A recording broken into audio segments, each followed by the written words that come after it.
Assalamualaikum warahmatullahi wabarakatuh. Perkenalkan, nama saya Sipa Nurhalija dengan NIM 1814281, Prodi Perbankan Syariah semester 6 kelas C, Fakultas Ekonomi dan Bisnis Islam. Di sini saya akan memaparkan tentang jurnal yang telah saya buat untuk memenuhi tugas mata kuliah Manajemen Aset dan Liability Bank Syariah dengan judul Analisis Pembiayaan Murabahah dalam Perbankan Syariah di Indonesia. Semakin meningkatnya aktivitas ekonomi di Indonesia, maka peran lembaga keuangan pun akan ikut meningkat, khususnya pada bank syariah. Salah satu keunggulan pada bank syariah ialah dengan sistem bagi hasilnya. Maka tak heran jika masyarakat lebih mengenal bank syariah dengan sebutan bank bagi hasil.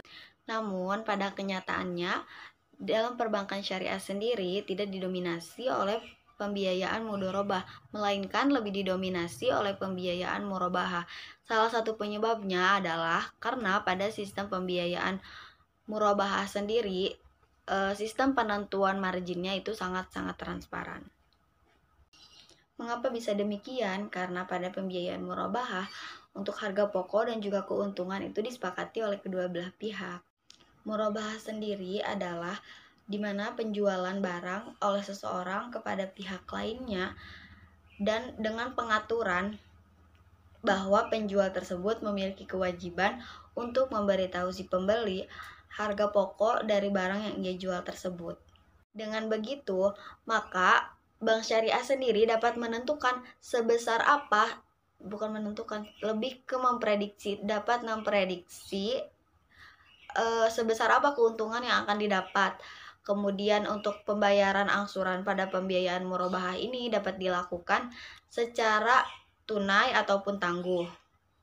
Maka dengan mekanisme yang sangat mudah dan juga keuntungan yang pasti didapat menjadikan pembiayaan murabahah ini sangat mendominasi dalam perbankan di Indonesia, dalam perbankan syariah di Indonesia. Untuk resiko suku bunga pada perbankan syariah ini bisa saja terjadi pada pembiayaan murabahah yang diambil dari rekening investasi, di mana para nasabah akan menginginkan tingkat keuntungan yang sama dengan tingkat keuntungan suku bunga pada bank konvensional. Hal tersebut tentu saja akan membuat perbankan syariah menjadi sangat dilematis. Tentu saja pada sisi lain, nasabah penabung tentu akan mengharapkan tingkat keuntungan yang terus meningkat sesuai dengan suku bunga. Sedangkan pada sisi lain, perbankan syariah tidak mungkin merubah harga jual akad pembiayaan murabahah pada kontrak yang telah disepakati pada awal perjanjian. Permasalahan seperti ini yang akan sangat menarik untuk dikaji karena akan banyak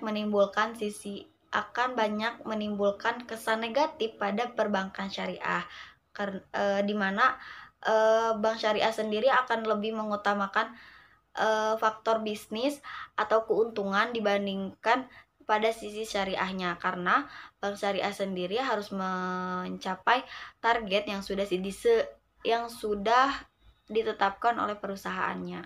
Maka dengan begitu dibutuhkan pengawasan yang ketat dari Dewan Pengawas Syariah atau Dewan Syariah Nasional untuk menjamin bahwa pembiayaan ini terlaksana sesuai dengan konsepnya. Maka dengan begitu pembiayaan murabahah yang menjadi primadona pada bank syariah ini tidak mencoreng